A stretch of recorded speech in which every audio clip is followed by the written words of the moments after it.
Something unexpected happened when I was recording the audiobook for The Long Way I Came. I heard a sentence and thought, I would not write that now. There was nothing wrong with it. I still understood why I had written it exactly the way I did. But the sentence belonged to a version of me whose voice I could recognize without fully inhabiting her anymore. I kept recording. And a few pages later, it happened again. This time, it wasn't the wording. It was the amount of explanation. I could hear how carefully I had tried to make the reader understand me. I'd left very little room around the idea. I trusted the story, but not quite enough to leave it alone. And the strange part was that I had not noticed any of this while I was writing the book. I was still too close to it. I was making decisions one sentence at a time and trying to tell the truth as clearly as I could. Now, recording the audiobook, I was sitting in front of a microphone and reading the exact same words aloud and hearing the distance between us, the version of me that wrote the book, and the version of me that exists now. Not a dramatic distance. Nothing was broken. The book had not become foreign to me. It was more like hearing a recording of your own voice. You know it's yours. You also hear things you could not have heard while you were speaking. Around the same time, I had been cleaning and reorganizing our house, which is something we do periodically, and it's a great joy of mine.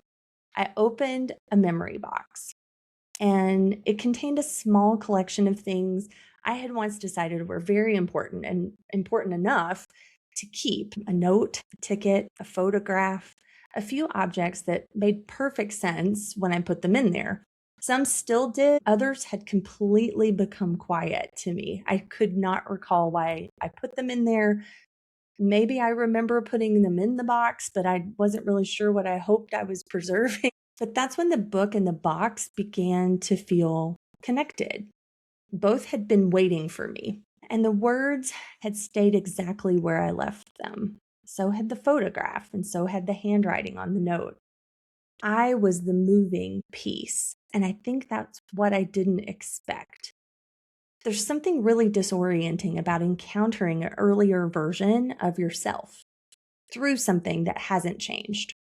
A photograph doesn't explain what happened after it was taken. A letter doesn't know whether or not the relationship lasted, and a journal can't see the life that followed it unless you write it down. It simply remains where you left it, holding the perspective that you had at the time. The person who wrote my book did not know I would one day sit in this office and record it. She did not know the ideas I would keep returning to, which parts of the writing would feel complete, or which sentences would actually make me stop and pause. She was writing from her experience, and that realization changed the way I heard the book when I was recording it. I stopped treating every difference as an editing problem. We leave that kind of evidence everywhere without actually calling it evidence, right? It sits in old emails and saved voicemails. It appears in the way that we use to describe our work or our lives. It's tucked into boxes and books and calendars and photographs and meeting invites and files with names that meant something to us at one time. But an agenda is just an agenda. A note is just a note. A sentence is just a sentence. Time changes the way we encounter them. It's not just a personal observation, it's a professional one too. I've seen this in organizations.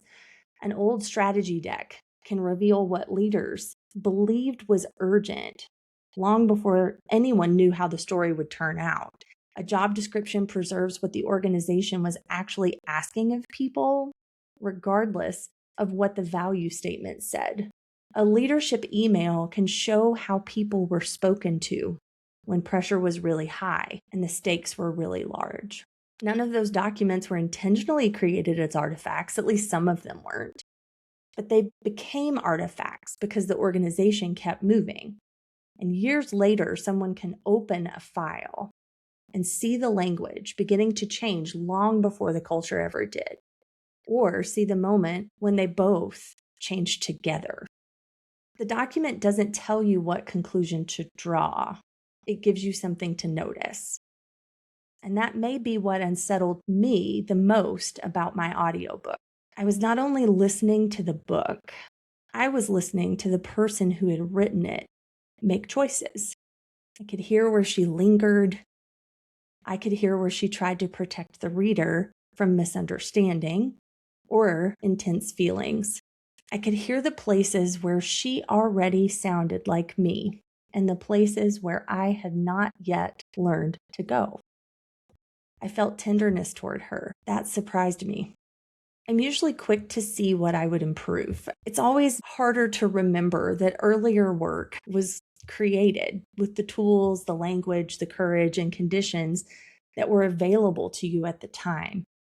The book didn't need me to correct the person who wrote it, but it did let me meet her. And I've been thinking about the evidence I have left in other places, not only the places and things that I saved deliberately, but the things I never imagined that I would one day revisit. The version of me in an old email, the version of me who made a plan that no longer fits with who I'm becoming, the version of me who kept something because she could not yet know whether she would actually need it years later. I didn't think every artifact needed to be preserved. Some things finished their work a long time ago, and some things can be released without ceremony. But occasionally, something ordinary reappears at exactly the right distance. A sentence, a voice, a smell, a small object in the room with you at the bottom of a tattered box. And for a moment, you're in the same room with the person that you used to be.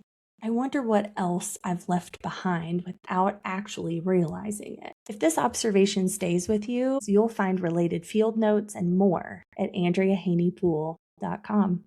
And if it reminded you of someone, send them this episode. Until next time, get curious with me.